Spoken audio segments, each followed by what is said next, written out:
Buenos días para todos, bienvenidos a esta conversación. Primero que todo, muchas gracias por aceptar esta invitación, a las personas que nos acompañan, a nuestros 3 invitados a esta conversación. En Grupo Sura y en la Fundación Sura hemos declarado y nos hemos propuesto ser una organización que conversa. Y por qué no también invitar a otros a conversar. Hoy vamos a tener una conversación con 3 líderes de iniciativas justamente de conversación en Medellín para darle una voz a la ciudadanía, para entender qué está pasando en las calles, en los barrios, qué estamos pensando como ciudadanos de Medellín y que eso nos sirva como un pilar para poder construir a partir de estas sensaciones, percepciones, ideas, qué es lo que debemos construir como sociedad. A veces creemos que estos temas que están ocurriendo en la esquina de un barrio, con las mujeres que habitan el centro, con los taxistas, con los empresarios, no nos corresponden. Y nosotros creemos que sí nos corresponden, que son nuestra responsabilidad, que tenemos que apropiarnos de esas acciones que todos como ciudadanos, como empresas, como organizaciones sociales debemos asumir y debemos emprender. Se acerca un momento muy importante para la democracia, la posibilidad de elegir, de tomar una decisión. Qué mejor forma de hacerlo que informados a través de estos hallazgos, de estas 3 conversaciones, que ahorita vamos a conocer un poco más de qué se tratan, pero que son conversaciones que a través de diferentes metodologías, reflexiones y hallazgos nos van a entregar una información que nos va a servir como ciudadanos para poder tomar la mejor decisión, para poder preguntar, para poder hacer seguimiento a esas decisiones que tomamos. En Grupo Sura creemos que somos un ciudadano corporativo y que al ser ciudadanos corporativos somos parte de la sociedad, que nos corresponde no solamente conversar, sino también promover, conectar y que estas conversaciones tengan una voz, tengan un sentido y tengan una luz dentro de toda la información que recibimos como ciudadanos y como sociedad.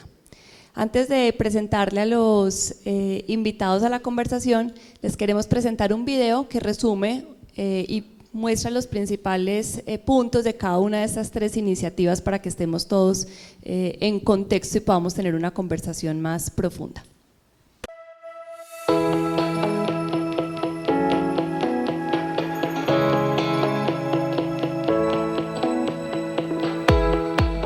Aroma Medellín es una iniciativa de diálogo ciudadano, de darle la oportunidad a los ciudadanos de Medellín de conversar sobre lo que quisieran cambiar, mejorar y mantener en el futuro de la ciudad. La propuesta que les hicimos fue participar en estos espacios de conversación y con toda la información que nos dieron, con todo lo que conversaron, poderle contar a la ciudad qué es lo que se imaginaban estos ciudadanos respecto al futuro de la ciudad. Hay 8 mandatos. La primera preocupación, la primera conversación gira al torno a la seguridad. Muchos medellinenses conversaron sobre sentirse inseguros en las calles, sobre las preocupaciones por temas como el hurto, pero también en problemáticas como la violencia de género. La segunda agenda, el segundo mandato que nos plantearon fue trabajar por la cultura y por la educación. En Medellín sigue estando muy instalada la idea de que esos son 2 lugares desde los cuales podemos resolver muchos problemas. El tercer mandato tiene que ver con el gobierno. Hay una gran desafección con el gobierno en los últimos años, hay una tensión constante con los políticos, con las formas de hacer política. El cuarto mandato tiene que ver con el medio ambiente.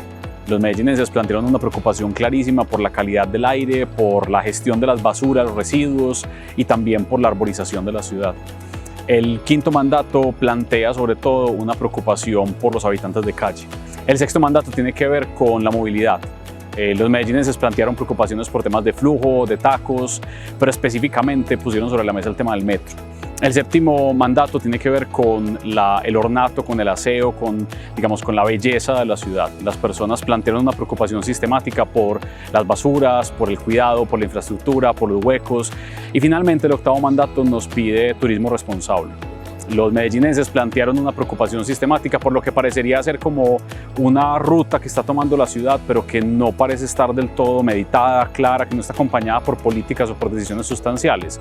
Esos 8 elementos, esos 8 mandatos fueron un poco las cosas de los que más hablaron los medellinenses y que yo creo que reúne esas preocupaciones sustanciales que nos señalaron en las conversaciones.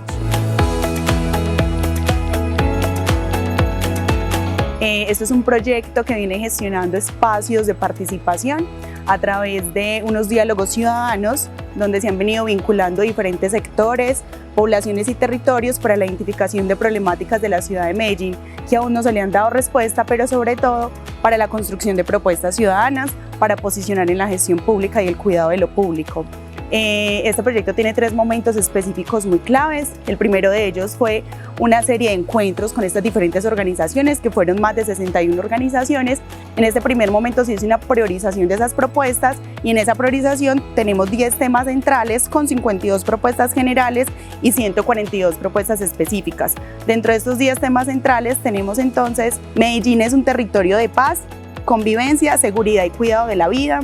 Medellín actualiza su planeación y fortalece la participación, territorio y hábitat, empleo digno y generación de ingresos, economía solidaria y desarrollo económico para el cuidado, cultura para la transformación, educación incluyente e intercultural, salud pública integral y holística, accesibilidad y garantía de derechos humanos. En este segundo momento entonces de la agenda estamos apostando por el posicionamiento, pero también por la incidencia de estas propuestas en lo que se viene la formulación del plan de desarrollo municipal, y un tercer momento que consideramos muy importante para el proyecto, y es esa Medellín soñada.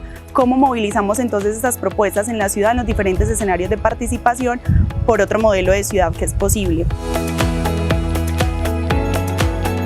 La Tejeduría Territorial es una plataforma de conversaciones entre empresarios, líderes territoriales, organizaciones sociales y academia. Nace de una tesis de maestría, una tesis que fundamentalmente investigó y reconoció que la ciudad está fracturada y fragmentada. Y una de las recomendaciones que hicimos era que había que repensar, replantear y otra vez lanzar espacios de encuentro entre diferentes. La Tejeduría trabaja 12 meses, 2 fases de 6 meses, y junta personajes que muy difícilmente se hubieran encontrado en esta ciudad o en estos territorios si no fuera intencionado. Y tiene varias particularidades. La primera de ellas es que somos pocos, no es una conversación entre muchos. Entonces son 20 participantes máximo por territorio. Segundo, rompemos un sesgo que es muy paisa, que es el del hacer. Nosotros no arrancamos haciendo, arrancamos conversando. La acción es el resultado de la conversación y de la construcción de confianza.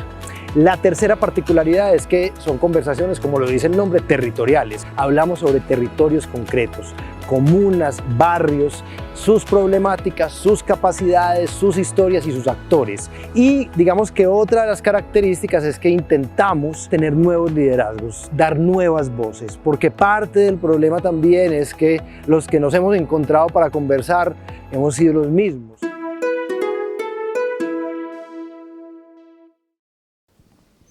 Bueno, entonces ahí tenemos un resumen. Yo quisiera resaltar algunos puntos de estas formas de conversación con las que vamos a interactuar hoy. Lo primero es Hablemos Medellín. Es una segunda etapa, una profundización de Tenemos que hablar Colombia, que fue un ejercicio que promovimos entre Grupo Sura, la Fundación Unidas para la Paz, EAFIT y otras organizaciones para tener una conversación de país.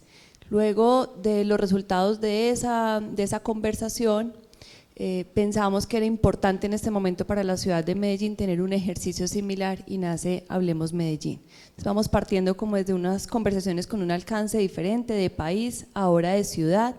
En Medellín la ciudadanía tiene la palabra, que resaltar la pluralidad de voces, de sectores, de organizaciones, que no solo lo podemos ver cuando nos describen la caracterización de las personas que fueron a conversar, sino que en las propuestas, en los temas, en las iniciativas que se proponen, se puede ver claramente las diferentes visiones, situaciones, circunstancias de diferentes grupos con diferentes miradas que creo que van a ser muy importantes, porque aunque parecieran ser temas aislados o muy específicos de una comunidad o de un territorio, creo que están completamente vinculados con el bienestar de todos. Entonces, cuando hablamos de derechos humanos para un vendedor ambulante, para una trabajadora sexual, salud con un enfoque diferencial, finalmente lo que va a llegar esto es a tener que todos podamos tener un desarrollo más armónico para esta ciudad. Entonces ahí es muy rico en esa pluralidad.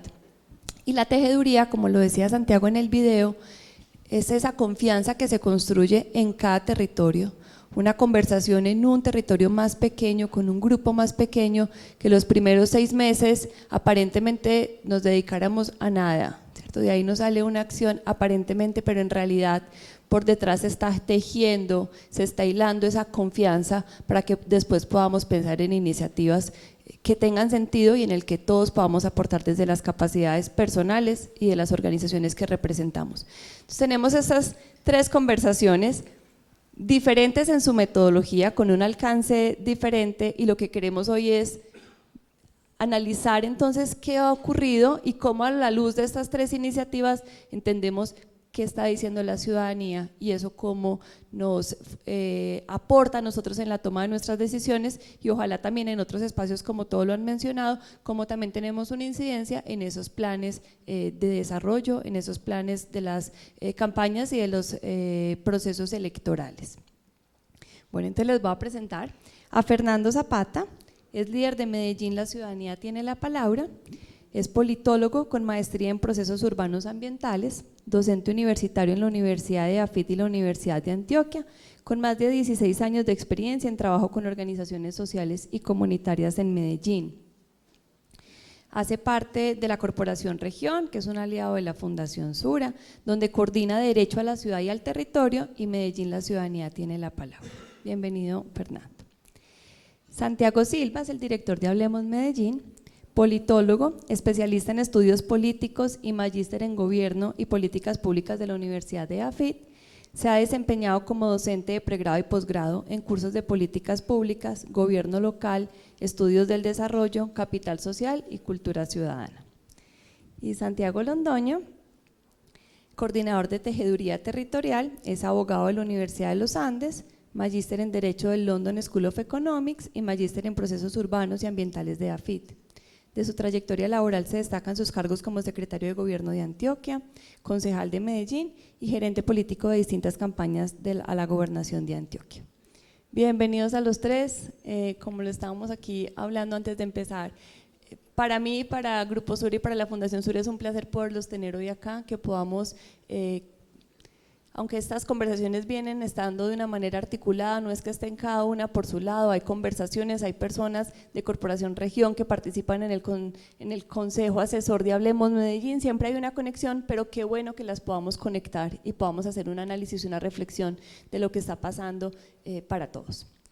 Bueno, entonces voy a empezar con una pregunta general en la que todos podemos responder. Estamos a días de vivir el ejercicio electoral más importante dentro de la democracia para la ciudad, que son las elecciones a la alcaldía, y queremos saber desde los proyectos ustedes cómo vieron ese interés o apatía, esa actitud de la ciudadanía de Medellín frente a estas elecciones que se vienen. Fernando, si quieres. Claro, muy buenos días, gracias. Primero hacer como una anotación. Desde Corporación Región, en relación a Medellín La Ciudadanía Tiene la Palabra, quien iba a estar en esta ocasión era Isabel Sepúlveda. Lamentablemente ella sufrió una pérdida familiar significativa, entonces ha decidido tomarse unos días para atender su familia, entonces por eso estoy yo aquí, yo soy el coordinador del proyecto. Con relación a la pregunta, lo que nos encontramos fue algo interesante porque fue una doble sensación. Lo primero que nos decían cuando les proponíamos hagamos una agenda ciudadana, construyamos una agenda ciudadana donde sus propuestas puedan caber de mucha diversidad, nos decían otra vez una agenda, de nuevo, eso ya lo hemos hecho muchas veces y los hemos hecho sin ustedes, ¿para qué volver a hacer eso? Pero luego de conversar muy poco, en algunas palabras decían, pero vale, es que es una tarea que hay que hacer, que es importante hacer. Eso es una dualidad muy interesante. Pareciera que la gente tiene la sensación de que algo debe cambiar y de que quieren colocar de alguna manera su aporte a que algo cambie, algo significativo. Luego de pensarlo mucho, me daba la sensación de que en Medellín pareciera que estuviéramos queriendo o no en una suerte de transición, desde muchos sectores populares, territoriales, poblacionales y demás. Se tiene esta sensación de que hay que seguir insistiendo, de que hasta aquí ha sido un poco frustrante, de que no todo lo que han querido se ha posibilitado, de que las posibilidades que se abrieron con los cambios, digamos en los últimos 20 años, fueron en general positivos, pero que también dejaron muchas cosas atrás, que hubo muchas cosas que no se cambiaron, que no se facilitaron, que no mejoraron, algunas incluso se descuidaron abiertamente. Y entonces eso es lo que se pone en buena medida en esta agenda. Pero también está la sensación de que hay que seguir haciendo la tarea, de que hay que seguir aportando a que algo cambie. Esa sensación de transición, o bien porque algo se está agotando, algo sustancial, algo estratégico importante en Medellín pareciera que se está agotando, y al mismo tiempo esa sensación de que hay que aportar a un cambio, a un algo significativo, a un algo diferente, algo que hay que construir que no sabemos todavía bien qué es, a mí me genera esa sensación de que efectivamente sí hay un desgaste, digamos, hay una suerte de apatía muy marcada, que al mismo tiempo guarda de fondo la sensación de que algo sí se puede hacer y que sí se puede cambiar. Buenos días, ¿cómo están?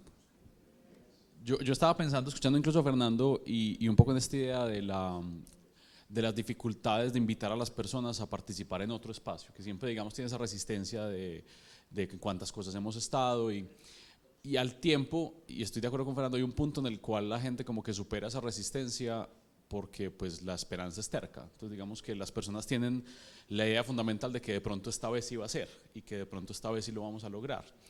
Con otra particularidad que ya es más como etnográfica, como sociológica, y es que a los colombianos, a los medellinenses, a los países en general les gusta mucho conversar.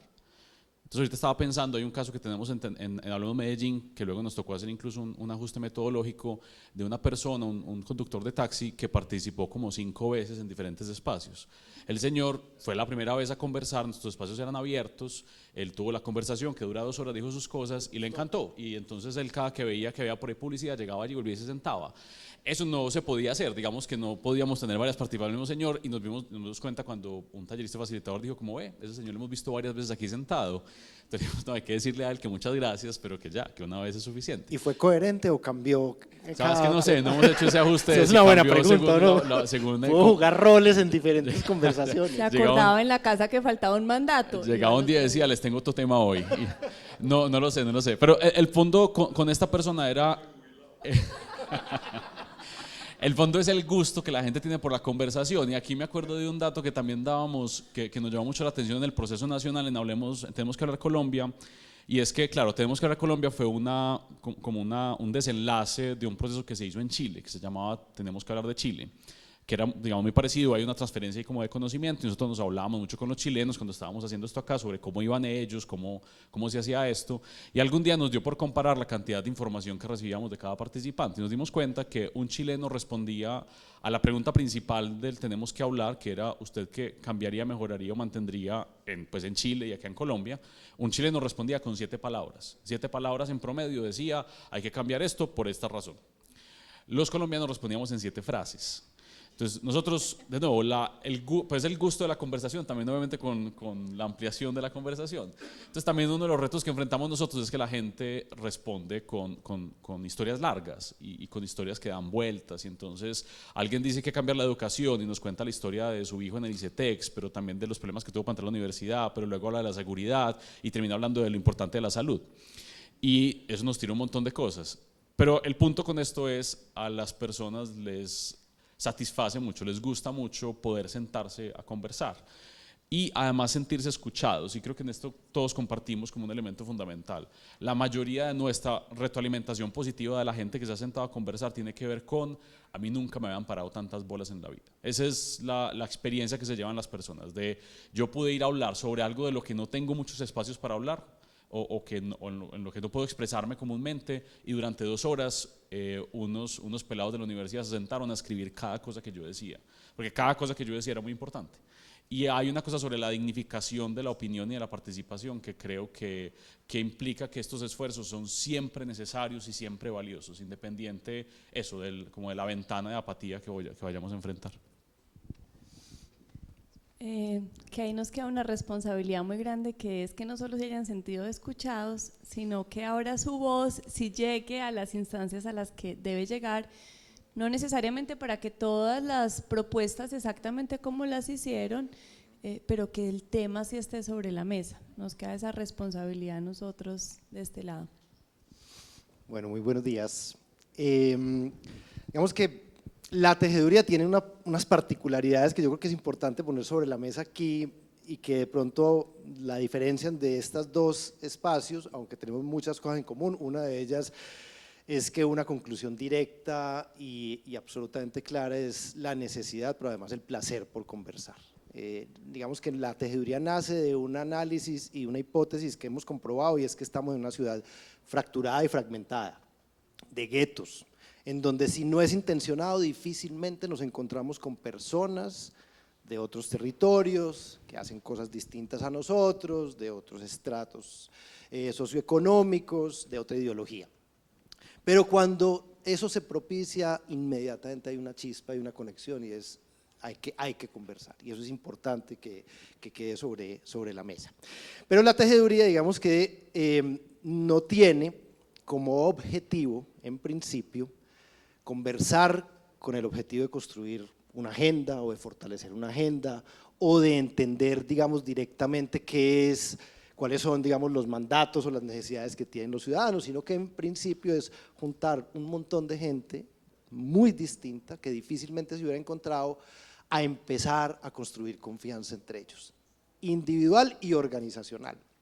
Entonces ahí uno empieza, digamos, a ver pues un poco esas fracturas profundas que hay, pero sobre todo un poco la idea de que si hay condiciones hay que conversar y entender que tenemos muchas más cosas en común que diferencias, que yo creo que ese es uno de los puntos centrales de la tejeduría, y es como arrancamos hablando desde el ser, empezamos tejiendo historias personales, historias que tienen que ver con la familia, con la educación, con la violencia, con cosas que nos atraviesan a todos.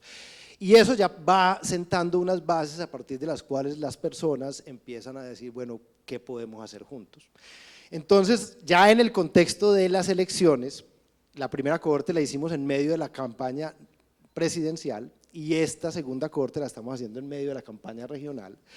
Lo que hacemos nosotros como equipo es estar muy atentos a las conversaciones y a ver cómo surge el tema de, uno, el Estado y lo público, que ojo que no está invitado a la tejeduría, están empresa, organización social, liderazgo individual desde los territorios y academia.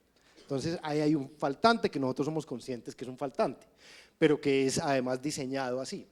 Pero entonces empezamos a escuchar cuáles son los comentarios y las conversaciones alrededor del Estado, de lo público y de las elecciones. Y uno, de alguna manera, digamos, tenemos conclusiones de lo que hemos visto hasta ahora muy parecidas a Hablemos Medellín.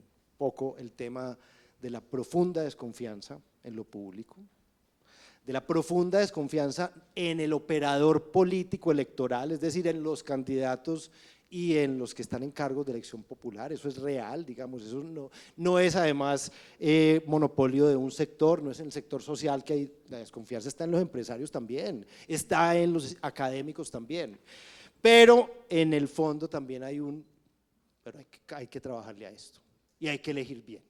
Entonces la discusión, digamos, parte de la desconfianza, parte un poco de esto ya ha pasado, hemos visto además una degradación un poco en el discurso político, pero esto es lo que hay, y lo que hay es que obviamente tenemos que elegir bien, y nos hemos encontrado, digamos, ya en las conversaciones con digamos, unas oportunidades muy bonitas de que personas muy diferentes en el sentido de por quién van a votar se reúnan a conversar de política, pero no a debatir y a convencer, sino a entender. Lo más bonito de la tejeduría es que ha propiciado conversaciones por fuera de la tejeduría de personas que son muy diferentes en política y se han juntado a tratar de entender.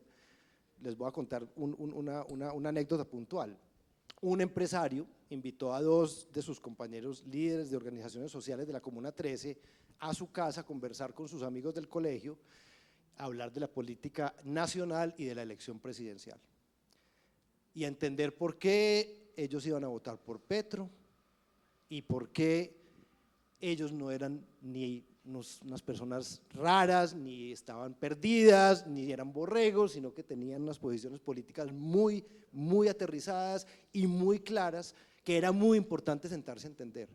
Esa conversación es muy difícil de que se dé si no es con un preámbulo de construcción de confianza, de que reconocemos en el otro a alguien con valor, a alguien que tiene unas posiciones propias y que está tomando una decisión ilustrada, que está tomando una decisión a partir de lo que está viendo y que no es simplemente una persona pues muy rara que está votando por un montón de motivos oscuros o un montón de errores que está cometiendo. Entonces, pues yo creo que en este contexto, y podría yo creo que aplicar a los tres espacios, las conversaciones permiten romper sesgos, estereotipos, paradigmas, para llegar, digamos, a entender profundamente por qué se están tomando decisiones políticas. Y yo creo que en este momento, en esta sociedad, mucho más urgente que convencer es entender por qué estamos tomando las decisiones políticas que estamos tomando. Y creo que ahí hay un espacio muy importante para construir.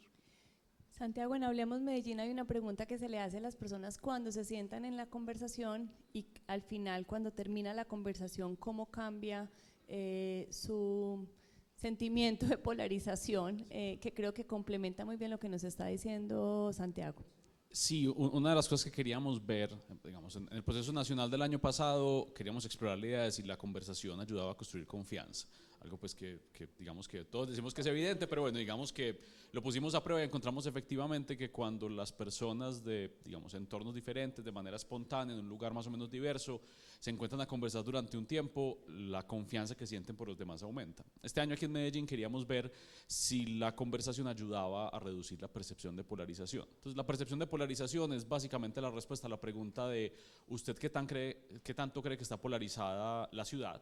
¿Y qué tanto cree que usted está polarizado? Es decir, la ciudad está dividida en bandos como irreconciliables y usted mismo cree que está en una posición que no se puede mover o que los demás también están en ese punto.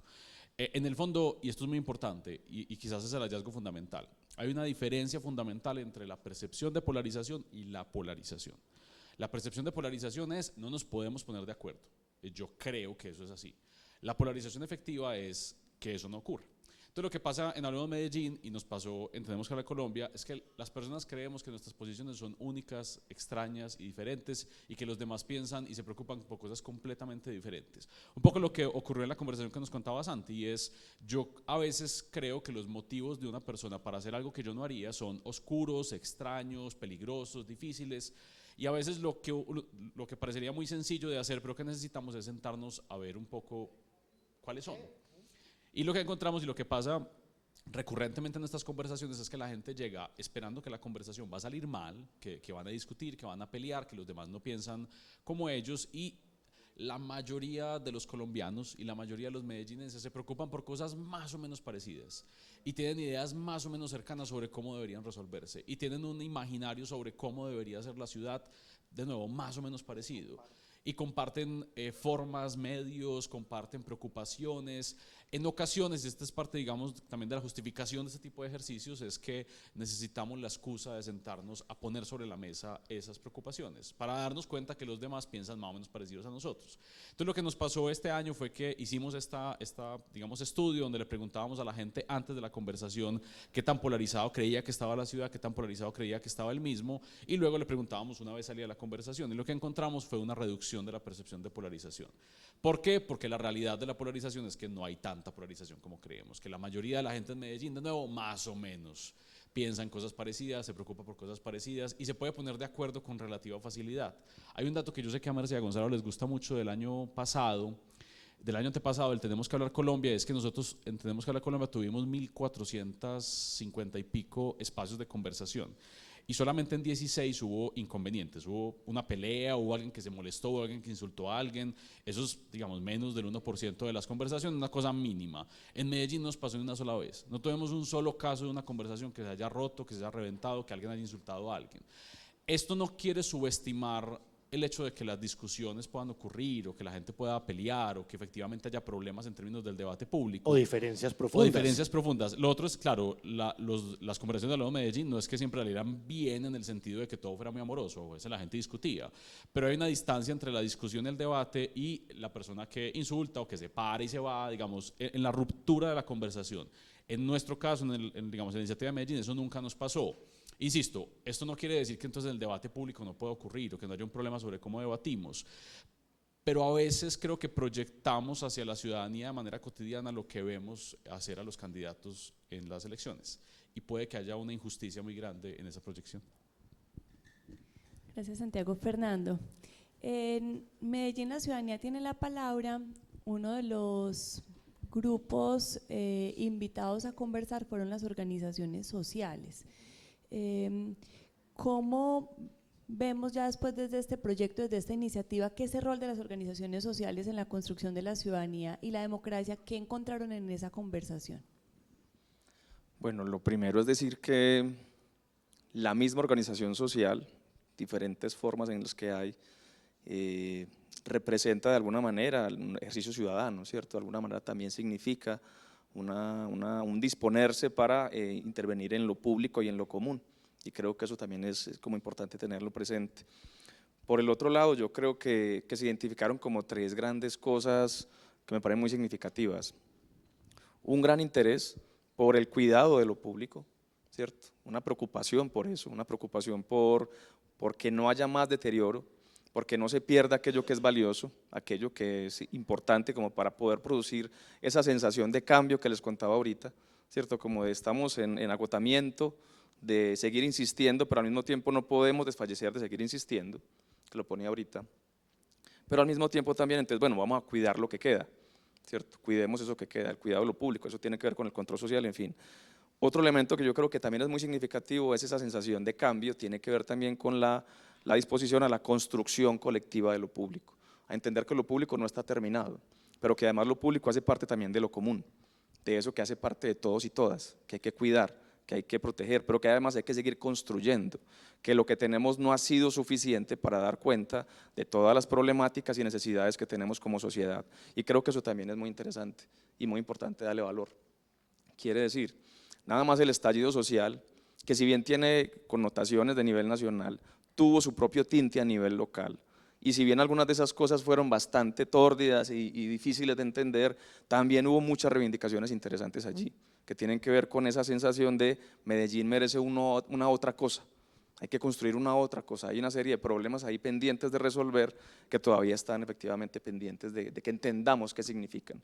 Parte de eso se reflejó, por ejemplo, en gran cantidad de jóvenes que salían con expresiones culturales a posicionar esos temas que creían que eran importantes. Y eso de alguna manera nos lo encontramos de nuevo en estas expresiones, en este proceso que estamos haciendo.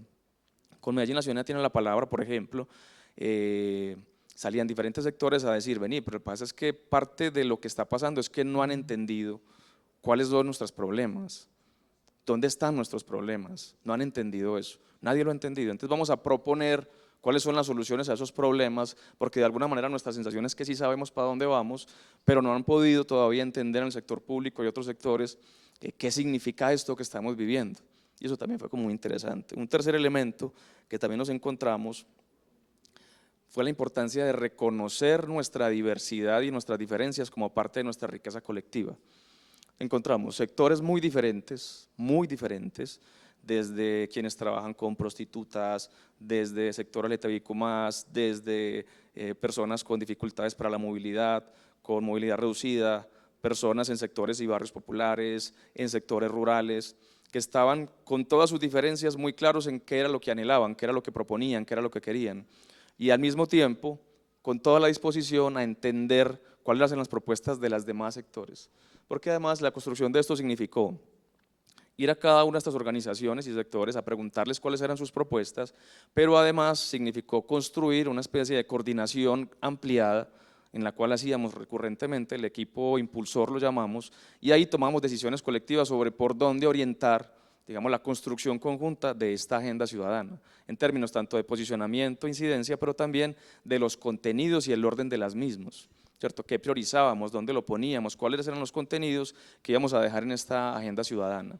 Y esa disposición a construir colectivamente también da cuenta del reconocimiento de la diversidad como riqueza. Y eso fue también un gran descubrimiento, me parece que es importante también anotarlo. Solamente algunas cifras como para dar cuenta de lo que hicimos. 61 organizaciones, 354 participantes, más de 45 encuentros, 3 eventos grandes articulados con diferentes universidades y organizaciones. Este plegable lo pueden encontrar aquí afuera, aquí saliendo a mano izquierda, lo pueden encontrar, están 10 propuestas priorizadas y encuentran en una de sus hojitas al final un QR donde pueden acceder a toda la información de lo que ha sido este proceso.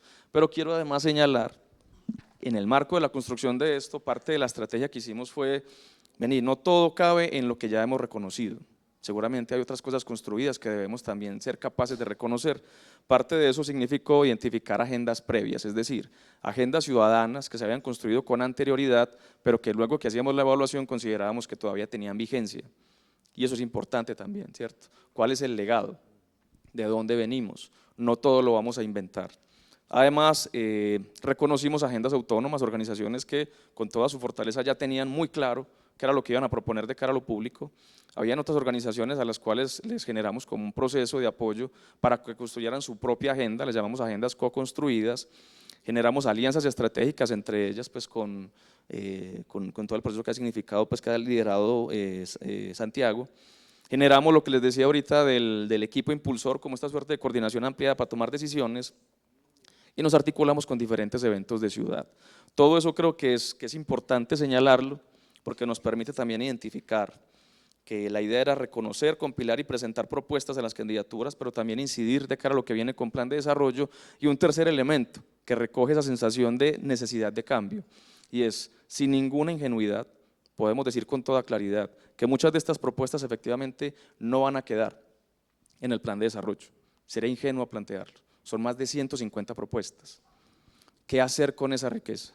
¿Qué hacer con todas esas posturas? Lo que nos proponemos es, ¿y qué tal si construimos entonces un documento que permita recoger todo esto, ya no solamente en función de propuestas, sino además en relación a qué significan y por qué tienen sentido, de dónde vienen, qué es lo que buscan, qué pretenden, y que esto sirva como insumo para pensar un otro modelo de ciudad? ¿Qué es, hacia dónde debería estar orientado ese cambio que intuimos se está como pretendiendo por parte de todas estas organizaciones? Entonces, de alguna manera, la construcción va también como en ese sentido. Fernando, de acuerdo, porque como se ve también en Hablemos Medellín, los únicos responsables de hacer esos cambios y esas transformaciones, pues no es el sector político, los gobernantes, sino que incluso la confianza está puesta en otras instituciones o en otras personas para hacer esos cambios. Entonces, sin duda creo que tenemos que trabajarlo, entenderlo y reflexionar. Para nosotros, muchas de las iniciativas de Medellín La Ciudadanía tiene la palabra nos sorprendieron, cosas que no habíamos visto y que no entendíamos y que sin duda tenemos que entender y comprender más. Entonces creo que ahí hay una riqueza muy grande para todos las empresas y las organizaciones sociales que queremos tener un aporte en el capital social. Y sobre eso es mi próxima pregunta para Santiago, porque hemos visto como, no Silva, hemos visto unos mensajes que tal vez pueden ser encontrados, pero quiero como ver tu opinión, y es, nosotros como empresa en este tipo de conversaciones, en conversaciones más pequeñas, sentimos un llamado a conéctense con lo que está pasando en los territorios, en el caso específico nuestro con el centro de Medellín, qué está pasando en el centro de Medellín, qué está pasando en los barrios, ustedes como empresa qué tienen que hacer ahí, cómo puede ser ese aporte. Por el otro lado, por ejemplo, en la investigación de Sensata, que fue uno de nuestros proyectos elegidos en Pensar con Otros, nos dicen hay una polarización emocional entre la ciudadanía y las empresas y los empresarios, ¿cierto? Y en Hablemos Medellín otra vez volvemos a ver una de las organizaciones en las que la ciudadanía confía, o de las instituciones en las que la ciudadanía confía que puede tener estos cambios, pues es la empresa, la academia y las organizaciones sociales. Entonces, que nos cuentes un poco qué vieron ahí para también nosotros tener pistas de cuál es ese llamado que nos están haciendo y cómo tenemos que responder a él. Yo arranco un poco por lo que estaban comentando ahorita y tiene que ver con dónde está la responsabilidad, o dónde ponen los ciudadanos la responsabilidad sobre resolver problemas públicos. La primera respuesta es que en su mayoría en el sector público. Pues efectivamente la mayoría, y ocurrió en Hablemos Medellín y ocurre en todos los espacios, la mayoría de las personas para la mayoría de los problemas se establece como protagonista el sector público. Luego dicen que no confían en él y ahí pues ya tenemos un problema para conversar ahora, pero ese es digamos como lo primero, ponen ahí la responsabilidad, pero no la ponen únicamente ahí. En Hablemos Medellín la responsabilidad está distribuida y pasó algo similar en Tenemos que Hablar Colombia. Las personas entienden que el sector público suele ser protagonista para resolver problemas colectivos, pero que no lo hace solo. Y quizá aquí voy a especular un poquito y meterme en un terreno un poquito pantanoso, pero es algo rápido, y es, quizás estos últimos años nos han hecho un poco más manifiesto que en ocasiones el sector público puede desalinearse sobre esa expectativa y que en esa situación pues un poco solo nos quedan los demás. Listo, ok, y entonces ya me salgo de ahí. Pero un poco, y creo que eso es claro, el tercer mandato en Hablemos Medellín fue cambiar la política, cambiar el gobierno, cambiar la forma como se hace esto, y es una expresión fundamental de insatisfacción reciente, obviamente, pero también insatisfacción respecto a la manera en la que se hace política. Y creo que de esa insatisfacción inevitablemente hay una pregunta por quiénes más hacen cosas que resuelven problemas. Y también quiero pensar que al menos en Medellín está muy instalada la idea de que los problemas, en tanto son muy complejos, no son fácilmente resolvibles únicamente por el gobierno, que ahí participa de otro montón de personajes. Y por eso nuestro mapita de personajes tiene un montón de personajes, no hay un único que aparece ahí o que aparezca únicamente como el que está en ese lugar. La pregunta por la confianza es muy interesante. Yo creo que a nivel nacional y sobre todo durante la elección presidencial hubo una movilización de la desconfianza frente a ciertos sectores. Hubo réditos políticos en como establecer enemigos, en establecer bandos muy claros, y creo que eso afectó, digamos, golpeó mucho la relación que muchos colombianos perceptiblemente tienen con las empresas o con los empresarios. Digamos que también hay que entender que cognitivamente nosotros separamos los personajes de maneras extrañas, entonces uno puede tener una buena relación con la empresa con la que trabaja, pero si le hablan de empresarios uno se imagina unos señores por allá escondidos tomando decisiones raras en contra del bienestar común, y entonces cuando preguntamos la cosa puede ser muy diferente. En el caso de Hablemos Medellín, que es digamos como el dato que tenemos a la mano y que podemos hablar, cuando preguntamos por responsables, hay una particularidad acá y qué pena una aclaración.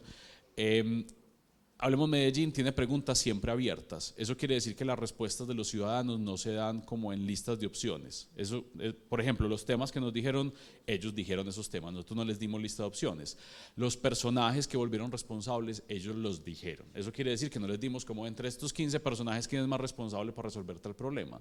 En ese sentido, hay algo de espontaneidad en que aparezca alguien, y el hecho de que, por ejemplo, el sector privado aparezca bastante alto en responsabilidad y bastante alto en confianza, digamos que nos debe dar una buena pista del lugar como ocupan el sector privado. Ahora, dicho esto, la pregunta que nosotros le hacíamos a las personas era: ¿usted quién cree que es más responsable para acompañar la transformación o como el cambio que se debe dar en la ciudad? Y ahí es donde aparecía el sector privado, y puede haber una distancia entre si yo confío en la figura, en el personaje, como de nuevo en esta idea de que hay una gente por allá escondida tomando decisiones raras, a si yo confío en que tiene que participar. Digamos, yo, poco esta confianza es una expresión como de responsabilidad, más que como de motivaciones. Y ahí creo que hay un llamado fundamental a dos asuntos. El primero que comentábamos ahora, y es no únicamente el Estado local o el Estado nacional es que tiene que encargarse de las cosas, y la gente la tiene clarísima. Y segundo, al final de cuentas, esa expresión de confianza es ante todo una expresión de responsabilidad, de usted debería estar metido en estas cosas. Y aquí con esto termino, perdón, y es como en esta lógica también como de cierta pedagogía electoral, y es, claro, estamos conversando sobre lo que pasa el 29, pero pues el 29 es como un pasito en un recorrido democrático. De nuevo, uno de los aprendizajes de estos 4 años, creo yo, es que esto no termina ahorita. Es más, ni empieza ni nada. Este es un pasito más de lo que debería ser como la constante atención al flujo democrático, a estar pendientes, a estar atentos, a que muchas cosas que ganamos, músculos que ejercitamos durante los últimos años, ojalá no se vuelvan a adormilar en los próximos años. ¿Puedo ampliar sobre eso? La tesis que dio vida a la tejiduría territorial fue un análisis de 30 años de procesos de gobernanza en 2 territorios de la Comuna 13, desde principios de los 90 hasta el 2019.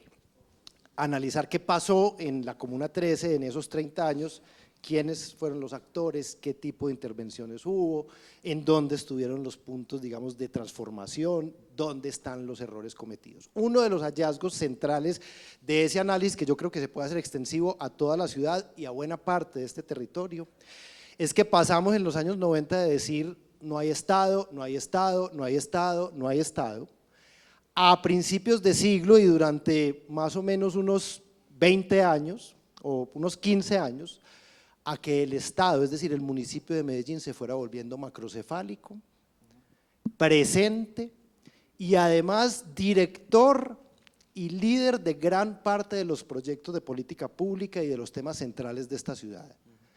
Primera infancia, juventud, educación, emprendimiento, ciencia, tecnología e innovación, todo pasa por el piso 12 de la Alpujarra. Craso error, lo estamos viendo en estos 4 años.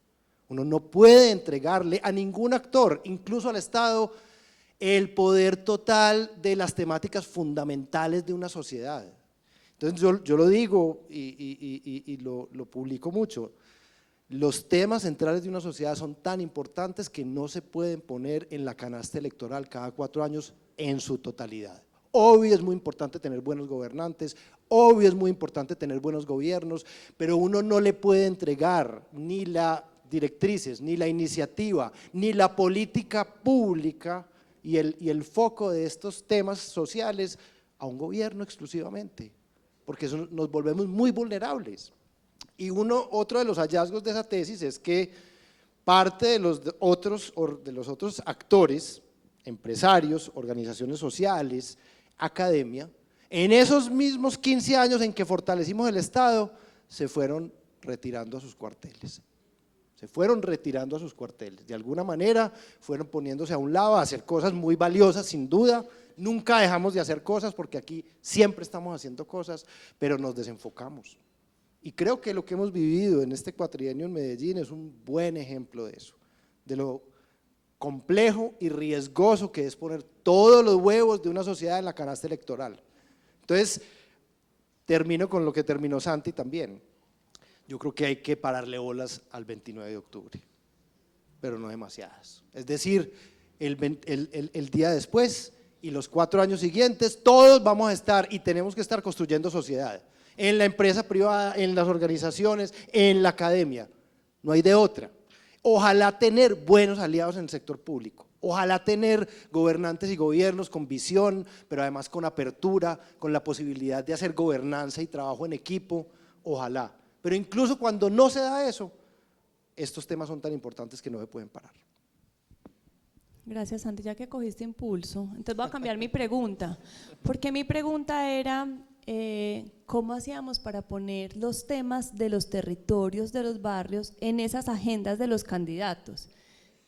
Con esto en mente, y no lo queremos poner todo en la canasta, ¿cómo ponemos esos temas en la agenda social, en la agenda política, pero también en la agenda empresarial, por decirlo de alguna manera? En una agenda de gobernanza, yo creo que este es un buen ejercicio, estos son ejercicios que están apostando a eso, yo creo que hay que buscar más lugares comunes en donde los actores de la gobernanza, ojalá con el Estado también, porque yo creo que la idea no es excluir al Estado ni ignorar al Estado, obviamente eso no es lo óptimo, pero tener espacios cada vez más consolidados de discusiones amplias, algunas de ellas proponiendo agenda pública, otras encontrando patrones y encontrando, digamos, un poco qué está detrás de la conversación y qué está detrás de lo que está viviendo el ciudadano, y otras que estén propiciando, por ejemplo, el encuentro improbable, porque es que si no intencionamos algunos encuentros, es muy difícil que nos encontremos a hacer acción colectiva.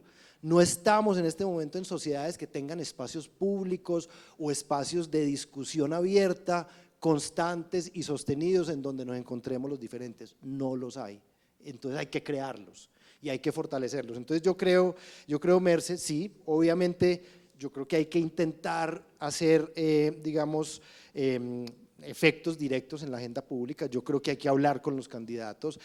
Lo que hemos visto también es, y puede que no sea culpa de los candidatos, es que la avalancha de las elecciones hoy en día se está jugando en las emociones al 150%, las evidencias, los informes, los estudios, poco juegan, es la emoción. Entonces, ¿cómo yo encuentro un enemigo alrededor del cual puedo juntar unos electores que no tienen que ser la mayoría? El populismo es muy complejo por eso, simplemente me lleno de una fuerza que me da suficiente para llegar, y lo hago simplemente encontrando un enemigo, atacando ese enemigo, y a partir de eso, digamos, gano las elecciones. Yo creo que eso es un patrón y creo que aquí no lo vamos a cambiar, es decir, no vamos a cambiar aquí cómo se ganan elecciones hoy en día. Yo como político activo, que he ganado elecciones y he perdido muchas, encontré en el 2016 un punto, digamos, de quiebre que me demostró para dónde iba el tema electoral. Trump, Brexit, el plebiscito, Ahí uno ve qué es lo que está moviendo la emoción y el voto. Y yo no sé si eso lo vayamos a cambiar, pero creo que más allá de eso, todo esto que estamos haciendo, todo lo que hacen ustedes desde la Fundación Merce, es de alguna manera una especie de blindaje a eso, a no depender de esa emoción el 29 de octubre, que es incontrolable. Es muy difícil hoy pensar quién va a ganar y por qué. Y esto lo estamos jugando yo creo que en todos los frentes electorales. Y eso, bueno, aquí estuvimos en una charla del DIP, en una charla de las emociones y de los sesgos, y eso no lo vamos a cambiar fácilmente, pero creo que el camino es este.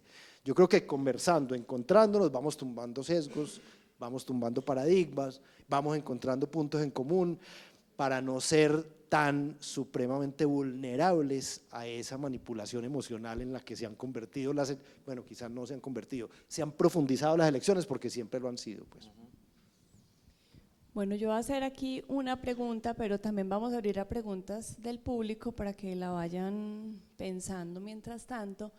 En este contexto que estamos teniendo, la canasta, la emocionalidad a la hora de decidir, la forma en la que se están gestionando las campañas políticas, ¿cómo debemos promover la participación ciudadana? Porque finalmente es esa participación la que puede hacer un balance frente a las situaciones que estamos viviendo, que tal vez no las vamos a cambiar en el corto plazo. ¿Cómo activamos esa participación ciudadana? ¿Cómo la promovemos? ¿Cómo le damos vida? ¿Qué tenemos que hacer nosotros desde las organizaciones, desde la academia, desde las empresas? Y acá el que se anime. Yo me tiro al charco. Dos cosas, antes de responder la pregunta, o que tiene mucho que ver con eso, y un poco como eso de cómo incorporamos las agendas, ¿cierto? Cómo incorporar eso y en esa pregunta sobre a quién le corresponde qué en la construcción colectiva de lo común y lo público, para que no todo quede en lo público, porque es muy arriesgado, ¿cierto? En lo electoral, porque si es lo público, digamos, las organizaciones construyen valor público, las empresas construyen valor público, pero claro, no es lo electoral. Yo creo claro, que hay que hacer ese… Pero el asunto es como, yendo en ese sentido, una reflexión es ¿cómo? ¿Qué le corresponde a cada quien? ¿Cierto? Hay una analogía que yo quiero traer, que es una propuesta que tiene el profesor Carlos Montoya para orientar la construcción de convites. Convites es una forma como tradicional, no solamente rural, sino aquí en la ciudad, de sectores populares, para construir el territorio autoconstruido. Por ejemplo, entonces al barrio le hace falta unas escalas, vamos a construir las escalas. No hay forma de contratar a nadie por la escasez de recursos, escasamente alcanzan a hacer alguna bolsa común con lo que tienen, con lo que pueden, compran el material y se ponen de acuerdo en cómo orientar la construcción para hacer esas escalas que son necesarias. El profe propone una cosa interesante, no es para tomarlo al pie de la letra, sino como analogía, y él dice, ¿qué tal entonces si tenemos en cuenta que bajo esta realidad que no es óptima, entonces a cada quien le corresponde un pedacito? Y entonces tenemos una infraestructura pública que tiene que ver con el alcantarillado y con la vía principal. Tenemos asociada a esa infraestructura pública una infraestructura comunitaria que tiene que ver con esas escalas principales, esos caminitos principales, y esos caminitos tienen que ir recogiendo el agua lluvia, ¿cierto? Con las cañuelas a los lados de cada una de esas callecitas, que lleve esa agua hasta el alcantarillado principal y que además comunique con la vía principal. Tenemos una infraestructura vecinal, ¿cierto? La cuadrita, la manzanita del barrio, que usted se va a encargar de recoger esas aguas que tiene que ver con esa manzana para conducirlas hasta el camino principal del barrio, que lo lleva al camino principal, además a la carretera principal.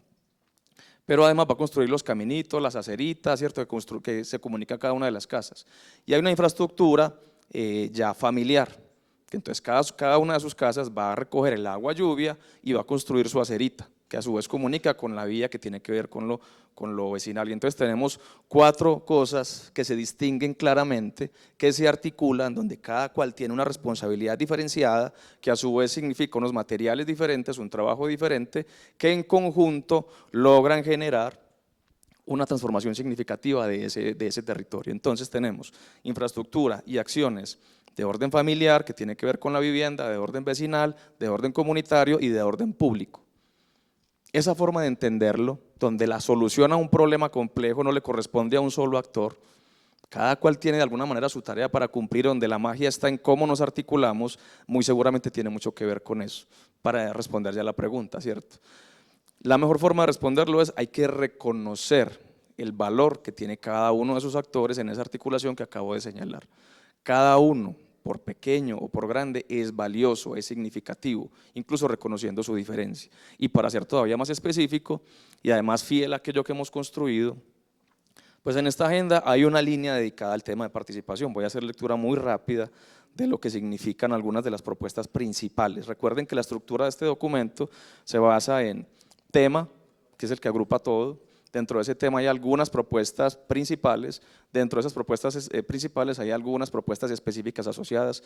Voy a ir muy rápido por tiempo.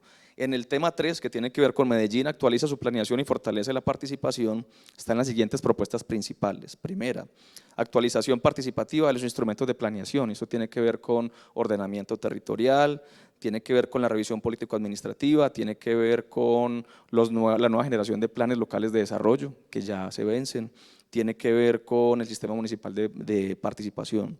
2, y esta es muy interesante, reparación del daño a víctimas de la corrupción del presupuesto participativo. Que se incorpore un enfoque restaurativo y de víctimas para reconocer y superar los daños ocasionados por la corrupción del presupuesto participativo y los daños ocasionados al derecho a la participación y el debilitamiento de la organización social comunitaria en las comunas. Esto viene desde la Comuna 6, donde tienen un drama tremendo, porque un solo actor está concentrando la mayoría de ese recurso para el bien propio, digamos, intereses propios, privando a buena parte de esa comunidad de lo que significaría hacer otras cosas, y se consideran víctimas de ese presupuesto participativo, un enfoque de víctimas incorporado a lo que significan los daños ocasionados por la corrupción. 3, renovación y fortalecimiento de la planeación del desarrollo local, y tiene que ver efectivamente con la nueva generación de planes de desarrollo local. 4, programa integral de fortalecimiento del tejido social y la organización comunitaria en Medellín, que se fortalezcan las organizaciones. 5, fortalecer espacios de participación juvenil con enfoque diferencial y poblacional. Y por último, escuela de gobierno propio a los pueblos indígenas del distrito de Medellín con reconocimiento político y administrativo para una gestión efectiva, incluyente y transparente. No sé si saben, pero en Medellín tienen asiento 5 cabildos. A mí me sorprendió mucho descubrir eso. Tuvimos trabajo con 2 de ellos y lo que estaban pidiendo era parte de ese reconocimiento de autonomía para también participar en la construcción de lo público y de lo común. Muchas gracias. Ok, entonces esta pregunta es difícil y en el fondo es difícil porque nos pone como un contexto más grande. En Occidente en general se reconoce que hay una especie de crisis de la democracia.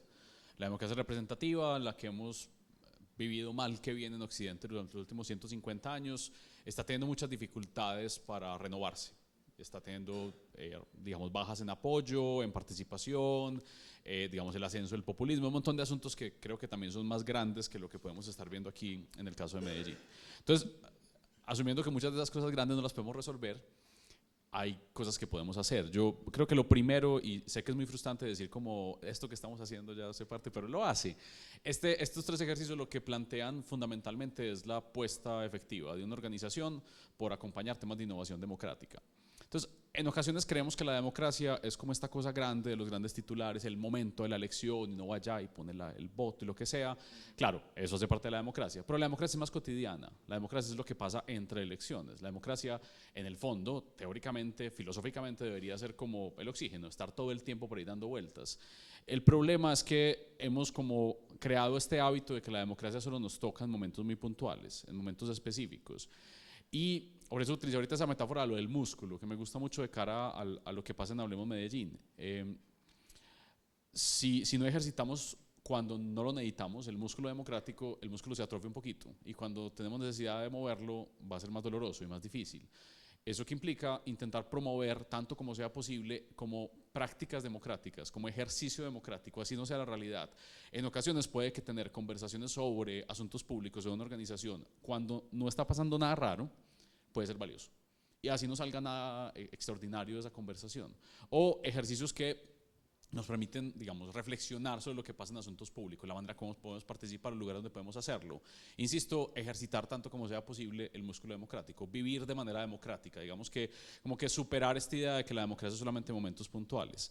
Ahora, esto es además valioso porque posibilidad efectiva de que la democracia también supere la crisis pasa por el hecho de que sea capaz de resolver problemas. Quizás las dos razones fundamentales por las que está en esta crisis es esta idea de que está siendo incapaz de resolver problemas pequeños y también problemas grandes. Entonces el cambio climático nos está comiendo y realmente las democracias están siendo incapaces de resolverlo, de abordarlo, de tomar decisiones que están como trabadas en lo que supone son los principios democráticos de esa decisión colectiva, pero al tiempo hay... El presupuesto participativo lo están robando. El presupuesto puntual.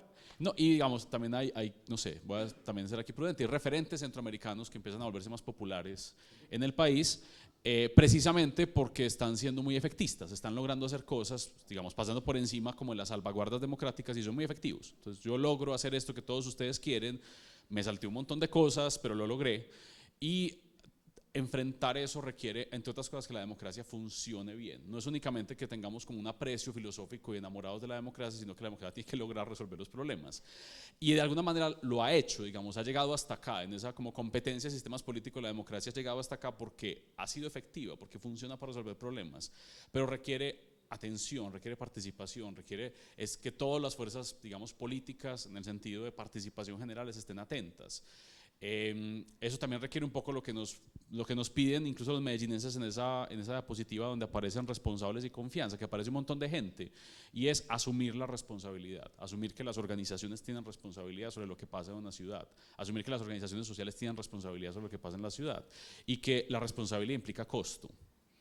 Responsabilidad implica meter el hombro, implica asumir algún tipo de costo para resolver problemas colectivos.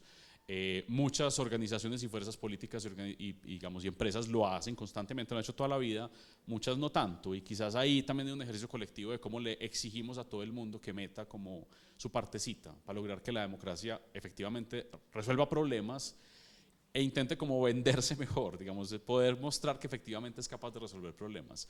Si eso es difícil de lograr, pues la participación siempre va a ser difícil. Y una última cosita tiene que ver con cómo entendemos y promovemos otras formas de participación ciudadana. Digamos, hay otro montón de maneras en las que un ciudadano puede dar su opinión, conversar sobre asuntos públicos, tomar una decisión electoral. Hay un montón de flujos de información novedosas que yo creo que no hemos podido explorar como con juicio. Esta idea de la innovación democrática general, sobre cómo hacemos para salvar un poco la democracia a punta de reinventarla un poco. Ahí hay un universo de opciones y de alternativas que valdría la pena explorar con más calma. Fundamental la democracia como verbo y no como sustantivo. La democracia no es algo que está allá. La democracia es algo que todos los días se está construyendo, y creo que ese es un mensaje absolutamente central que se nos ha olvidado. Se nos ha olvidado porque damos por sentado que este es el sistema, que este es un sistema que se renueva virtuosamente cada 4 años. Falso, falso. El sistema puede cambiar rápidamente desde adentro, además, porque la democracia tiene esa particularidad, y es que las amenazas más grandes de la democracia no son las dictaduras, son lo que está adentro, que es decir, su propia incapacidad. Las democracias en el mundo se han caído no porque las invaden, sino porque desde adentro hay un germen antidemocrático, que es muy humano también, muy conectado con los sesgos, nos gusta que las cosas pasen, y entonces hacemos así para que, no, violaron unos derechos, pero lo lograron, entonces no, mire para otro lado y deje pasar. Ahí es donde se mueren las democracias. Entonces yo creo que ese es un punto central. Y lo otro, yo creo que hay que reclamar de los actores una actuación diferente, autocrítica. Y aquí digo autocrítica porque voy a hablar pues de un sector en el que he estado y estoy, y está Santi también, y está Fer, y esta fundación tiene una relación muy cercana, y es el de las universidades. Las universidades, estamos en unas crisis grandísimas por un montón de cosas, pero una de ellas es porque nos volvimos a encerrar en una torre de marfil, a buscar que estemos muy altos en los rankings internacionales y a publicar en revistas indexadas que no lee nadie y no solucionan ningún problema. Eso pues lo digo como autocrítica.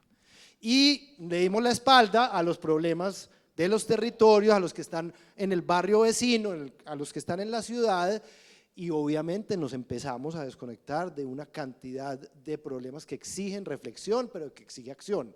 Yo creo que las universidades ahora, pues lo digo por EAFID, en donde estoy en el Consejo Superior, estamos revisando eso y estamos absolutamente convencidos de que el gran valor de una universidad es la conversación con la sociedad, no para adentro. No publicar porque tenemos una gente brillante, no, ¿cuál es la conversación que tenemos con la sociedad y sus problemas? ¿Y qué vamos a hacer con estas personas que están pensando esos problemas y son capaces de proponer, pero hay que salir? Y un poco estamos pensando que los estudiantes desde primero y segundo semestre tienen que estar afuera conversando para solucionar los problemas. No vamos a esperar a la práctica pues en noveno semestre para que medio se contacten con los problemas reales. Tienen que estar conversando con el mundo desde que entran a la universidad, y yo creo que ese es un reto de cambiar un poco el papel, en este caso de la academia, en la construcción de democracia.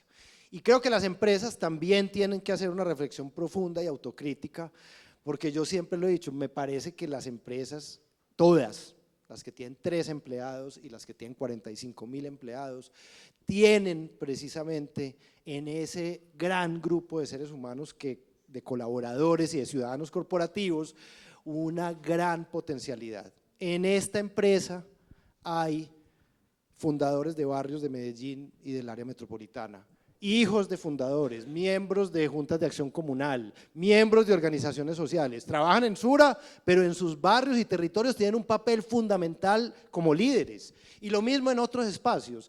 Yo creo que a las universidades, a las empresas, perdón, les ha faltado entender esa realidad y meterse mucho más directamente con la gente que está más convencida de que la empresa es una herramienta de transformación, pero que además está jugando un rol de transformación en los territorios.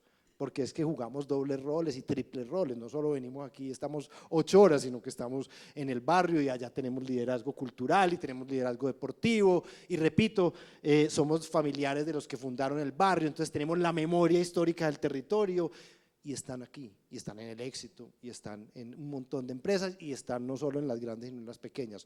Yo creo que esa es una reflexión fundamental que hay que hacer, porque siento que las herramientas y el talento y el conocimiento ya está aquí. Muchas gracias. Bueno, reconocer los múltiples roles de cada uno, reconocer el de los demás y los espacios y los momentos cotidianos en los que participamos como ciudadanos y como ciudadanos corporativos. Bueno, hay un momento para que tengamos preguntas, no tiene que ser preguntas, también puede ser comentarios, también puede ser ideas, oportunidades que crean que como ciudadanos o como empresa o como fundación podemos asumir después de oír esta conversación.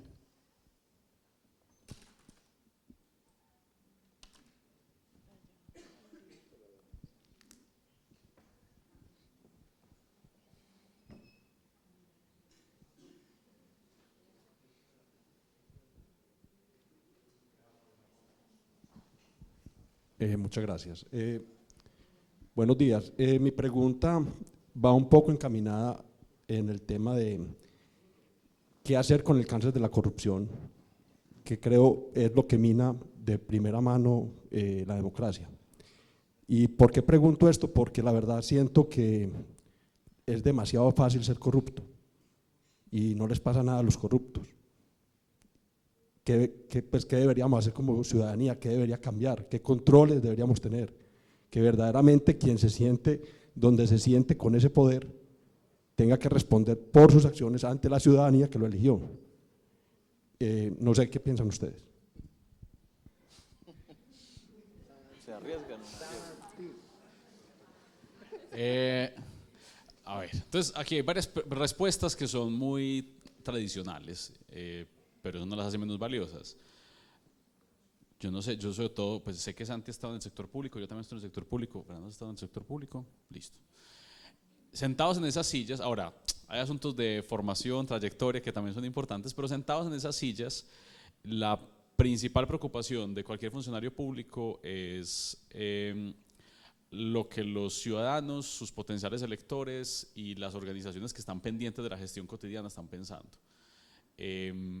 Si yo pudiera poner como las fichas en algún lugar, pensando que el sistema político colombiano de controles está muy descuadrado, y esa es una conversación para otro momento, pero de manera cotidiana en un lugar como Medellín, el trabajo que hacen las veedurías ciudadanas es fundamental, muy importante.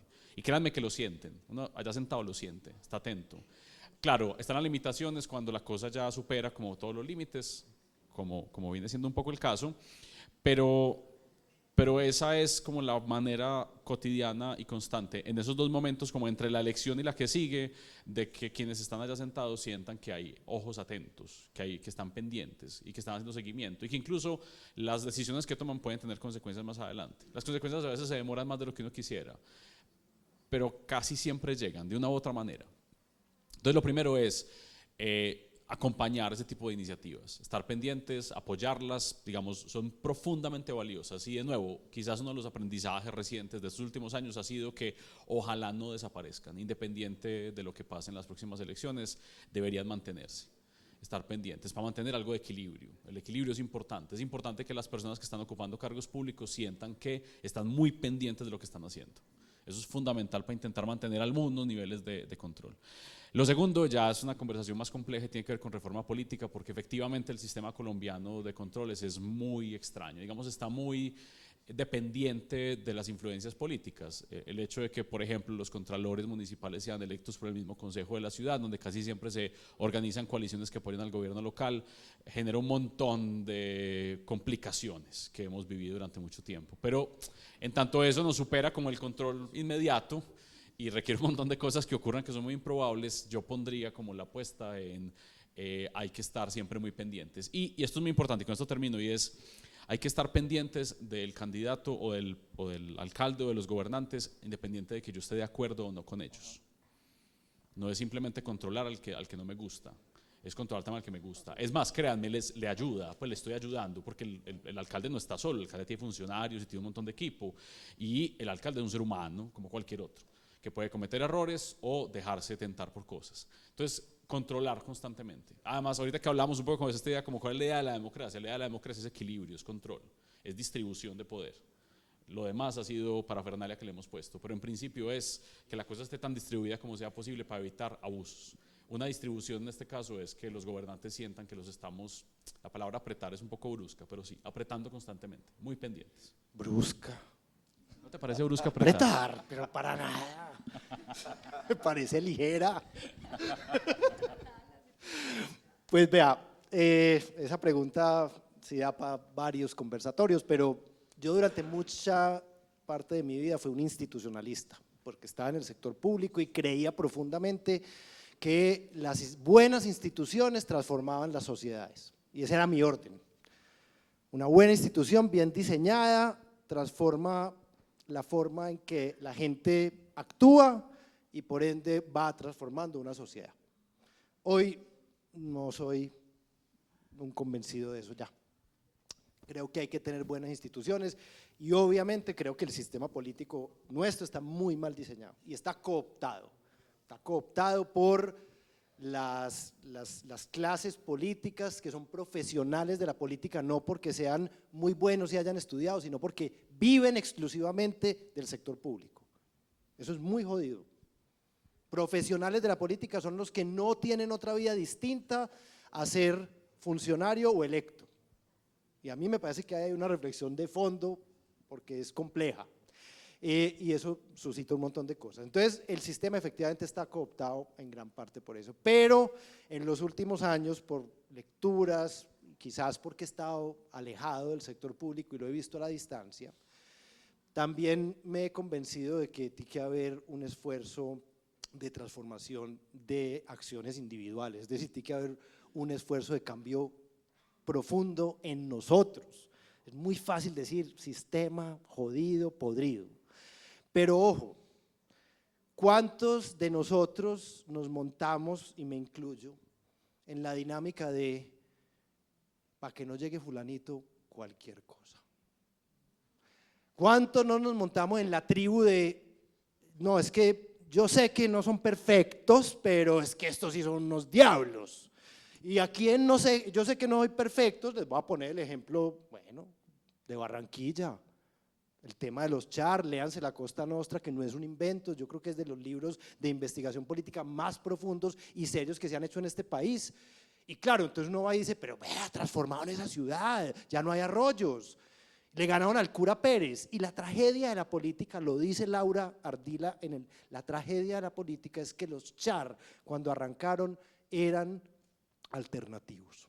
Y se fueron en contra de los NAME y de los X y Y, Z. Ellos eran y se montaron rápidamente en el poder, y el poder es una cosa muy jodida porque cuando uno está montado ahí no puede irse y no se quiere ir, pero además hay veces se mete uno tan a fondo que dice, ni por el berraco nos dejamos bajar de aquí porque nos volvemos vulnerables, los que monten nos van a acabar. Y esa es una tragedia y es profundamente humana, porque pensamos, no, es el sistema, no, es humana porque nosotros nos montamos en el sesgo y en ese sesgo de la tribu tan jodida, y es cualquier cosa menos estos hijuetantas. Y cualquier cosa, perdónenme, pero ¿quién está en cualquier cosa y a quién estamos aupando ahí y nos estamos clavando? Entonces, no es una respuesta, digamos, que solucione, digamos, mucho en el sentido de que vamos a quedar más o menos en las mismas, pero no, yo creo que el punto de partida de reconocer que nosotros somos parte del problema y no de la solución, de que nosotros alimentamos también ese sistema, a mí me parece fundamental. Creo que hay que hacerlo, hay que ser autocrítico. Y hay veces tomamos decisiones porque nos toca y estamos simplemente alimentando un sistema, y un sistema que lleva a esa corrupción de la que estaba hablando. Yo tampoco tengo la solución, pero 3 puntos. Uno, suele ser recurrente que parte de esa respuesta tenga que ver con un tema ético, y en ese sentido, como sociedad, cómo nos preguntamos por cómo nos estamos formando, ¿cierto? Cómo entendemos, tenemos claro y asumimos como principios de vida que la corrupción no está bien, y que cuando a mí me toque decidir sobre si lo soy o no lo soy, sobre si lo hago o no lo hago, no tenga que pensarlo mucho y sepa de manera temprana que no. Ahí hay un tema también de cómo nos estamos formando, primero. Lo segundo también tiene que ver con, yo creo que se volvió tan recurrente, tan de alguna manera normalizado, relativamente común el tema de la corrupción, que se vuelve un tema que casi que nos incomoda muchísimo, nos indigna un montón, pero realmente no afrontamos, porque incluso consideramos que puede ser hasta peligroso, que es complicado, que es difícil. Dar esa batalla es casi quijotesco por la magnitud que ha tenido, pero al mismo tiempo recuerdo pues muchos momentos en los cuales como sociedad Medellín ha afrontado momentos y problemas incluso más peligrosos, ¿cierto? Entonces dice uno, bueno, tal vez haya algo ahí en eso que somos como sociedad que probablemente se pueda mover y que diga, ve, ya no más con eso. Pero, y este es mi tercer punto, eso será probablemente en el momento en el que la corrupción sea efectivamente un problema no de algunos preocupados por lo público, sino de por lo menos la mayoría de lo que somos. Y el problema con eso, de no lograrlo, es que al mismo tiempo tenemos una sociedad profundamente desigual, profundamente excluyente. Y aquí voy a traer las palabras, una historia que me gusta contar, de una lideresa del barrio Carpinelo 2, que está ubicado en la Comuna 1 arriba, en la parte alta, donde ya son las últimas casitas, de doña Marta Ardila. Doña Marta Ardila dice, así muy en confianza me dice, Fercho, nosotros somos los territorios del no. ¿Vamos a poner agua potable? Nos dicen no. Yo quiero legalizar mi casa, no. Yo quiero trabajo, no. Yo quiero educación, no. Somos los territorios del no. Y eso a mí me genera una reflexión profunda, ¿cierto? Como, ¿qué significa que todavía hoy en Medellín, en Colombia, haya gente que se siente en ese nivel de exclusión? Y entonces tenemos gente condenada a vivir en la absoluta informalidad, tanto, digamos, urbanística, de su casa, de su barrio territorial, en la informalidad laboral y en la informalidad de la administración de sus conflictos.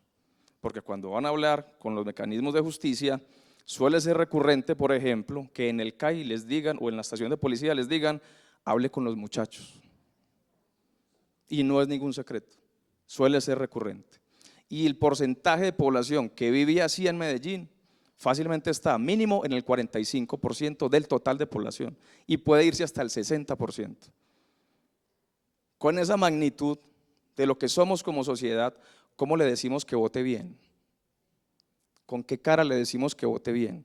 Que si vota bien, su realidad va a cambiar, que realmente va a haber una transformación significativa de lo que somos como sociedad y que efectivamente esa condena a ser un territorio del no, ya no será, efectivamente habrá cosas que va a sentir. Mi mamá me decía, mi mamá viene de Valdivia y yo nací y crecí en el barrio Popular 1, en la Comuna 1 al nororiente de Medellín. Me decía, mijo, yo no voto, me decía ella, abstencionista así fuerte, pero ella no tiene formación política, estudió hasta tercero de primaria en Valdivia, campesina. Ahora es pues mucha parte de su vida, ya ahora está pues más, con más edad, pero me decía, ella era obrera y me decía, mijo, yo no voto. Y yo no voto porque no importa quién gane.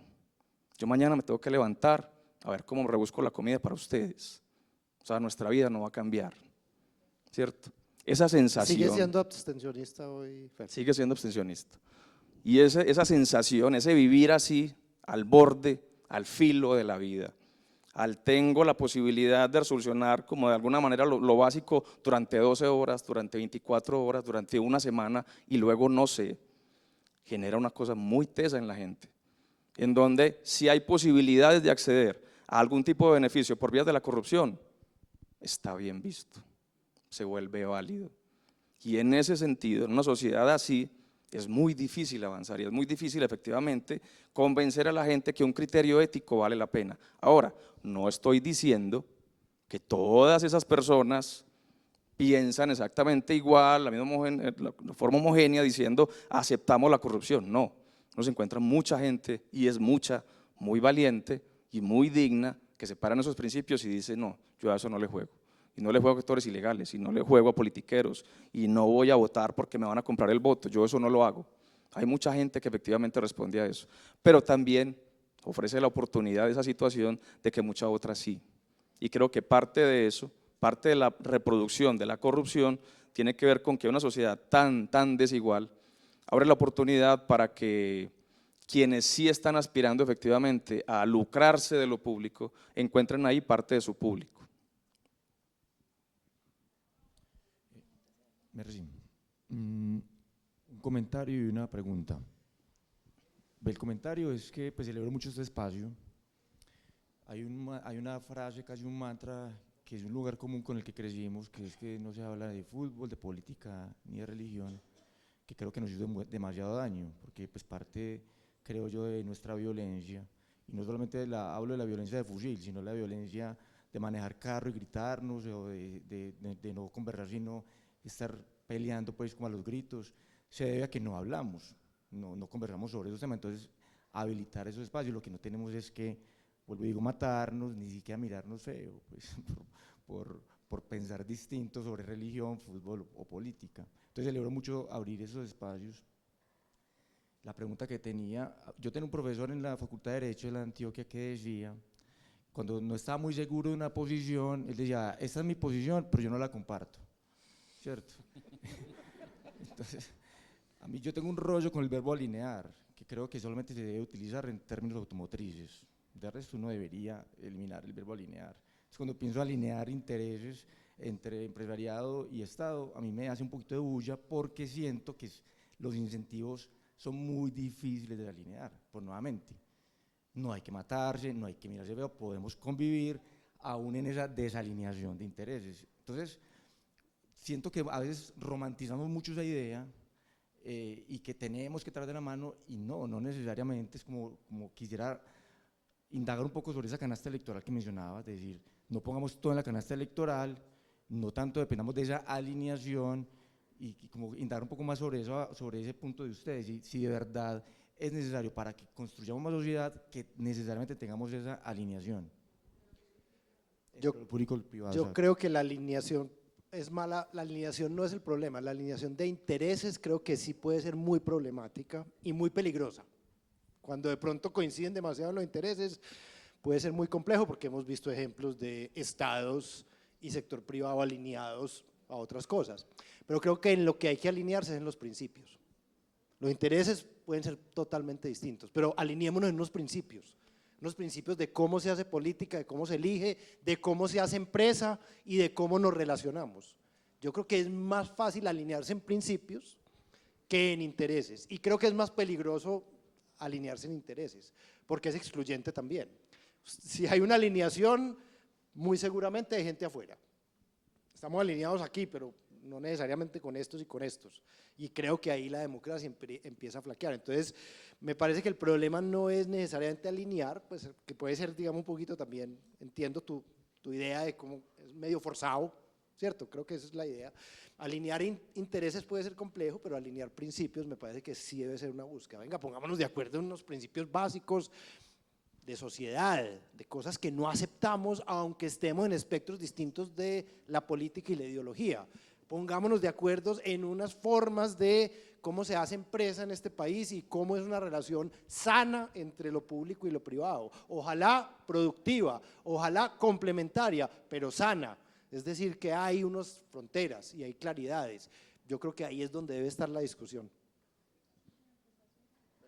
Soy como el señor de Hablemos Medellín, me invitan de moderador y respondo de panelista, pero es que yo creo que sí tiene que haber un propósito común, ¿cierto? Y el propósito finalmente es el desarrollo, y lo público y lo privado sí tenemos que estar, yo no sé cómo se dice, alineados en ese propósito grande, aunque por dentro de ese hay otros intereses particulares, pero acudiendo a la metáfora que ahorita nos decía Fernando, es que una parte es el andén y otra parte es la, ¿cómo era? Por donde baja el agua, de la casa.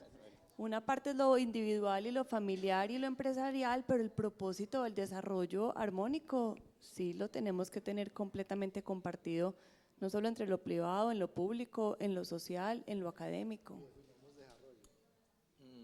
Ese es el otro lío. Ese es el otro lío. Marta.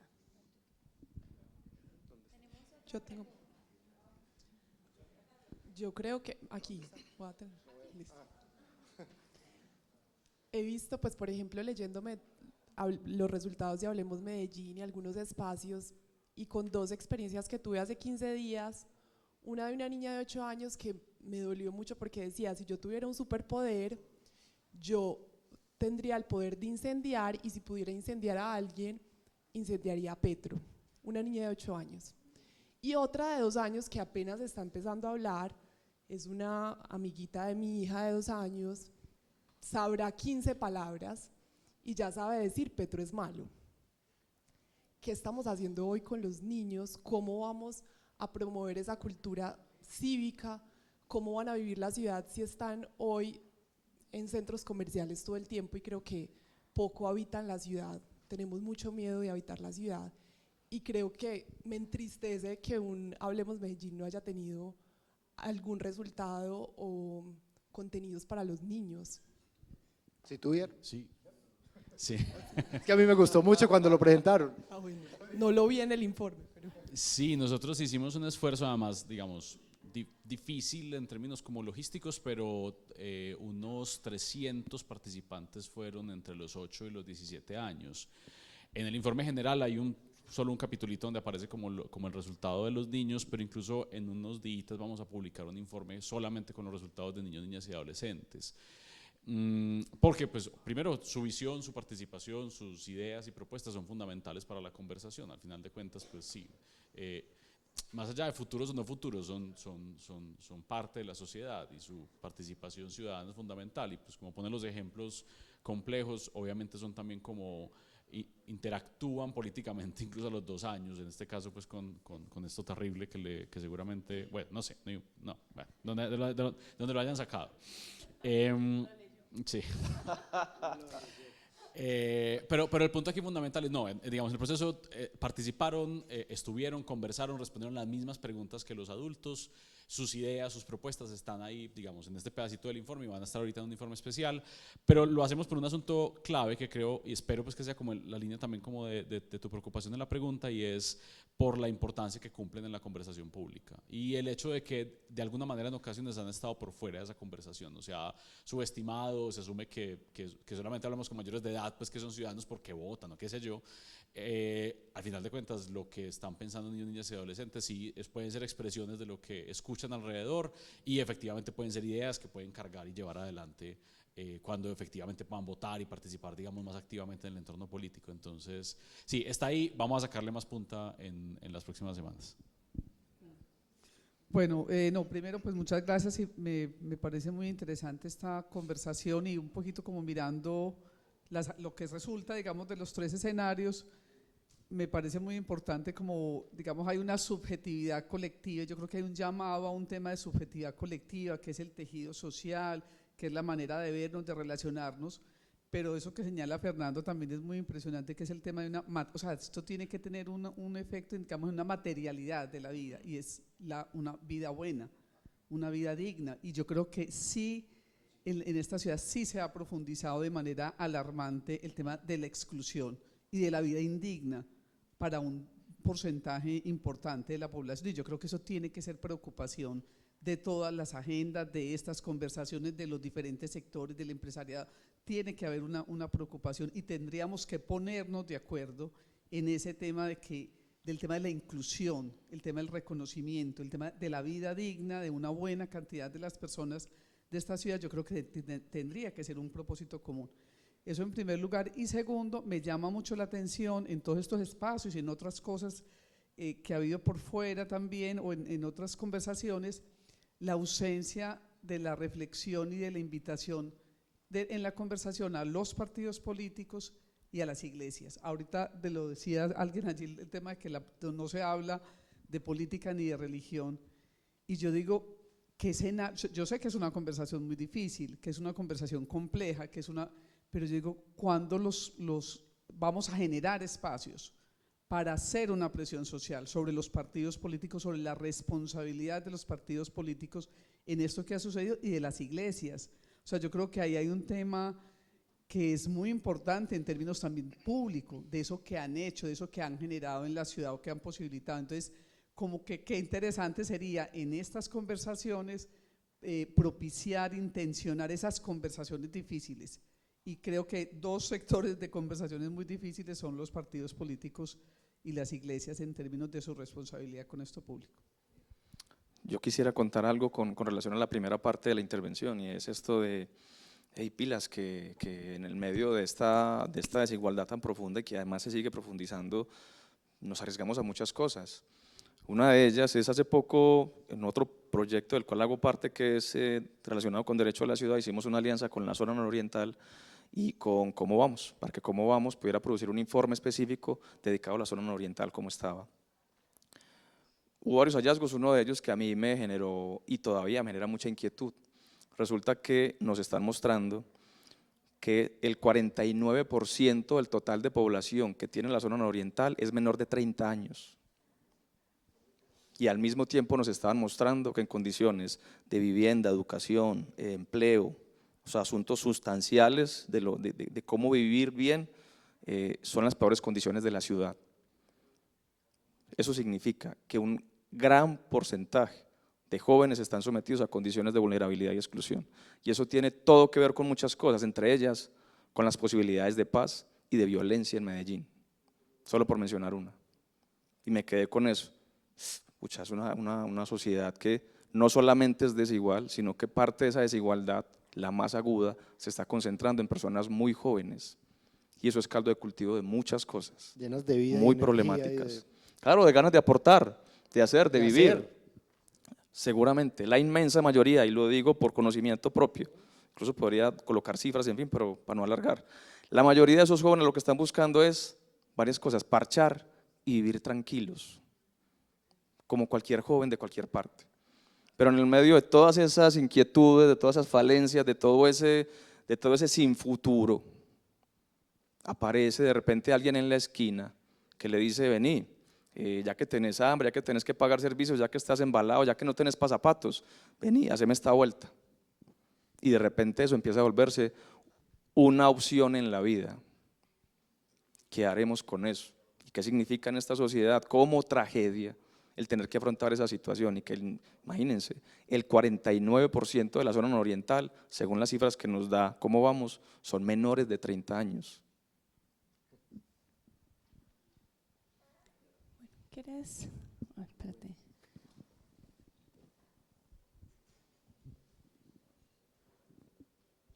Gracias. Dos comentarios como muy generales. Yo creo que uno de los indicadores más elocuentes de que una sociedad tiene algo de democrática es que hay espacios de diálogo en esa sociedad. Usted quite esos espacios de diálogo y está ante una sociedad no democrática. A mí no me cabe la menor duda de eso. Yo creo que estos ejercicios de conversación, de encuentro, tienen muchísimas virtudes. y quizás están soportadas en una idea que a veces es difícil de vender, digamos, ¿no?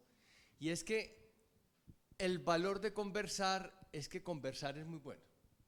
Es decir, el sentido último de la conversación es la conversación en sí. Y yo sé que eso, pues en algunos sectores, pues hombre, pero es que vos no llegas a ningún lado, ¿dónde están los resultados? ¿Cuál es la agenda? ¿O qué es lo que sale de ahí? Y eso sin duda alguna es un gran obstáculo que tienen los procesos de conversación. Pero otra segunda actitud que creo que en esta ciudad ha sido demasiado evidente en los últimos 2 periodos de gobierno, y es que hemos estado al frente de sectores políticos que dicen: es que yo sí sé para dónde va la sociedad, yo sí sé, entonces ¿para qué voy a abrir diálogo con nadie si lo que la sociedad le toca hacer es copiarme?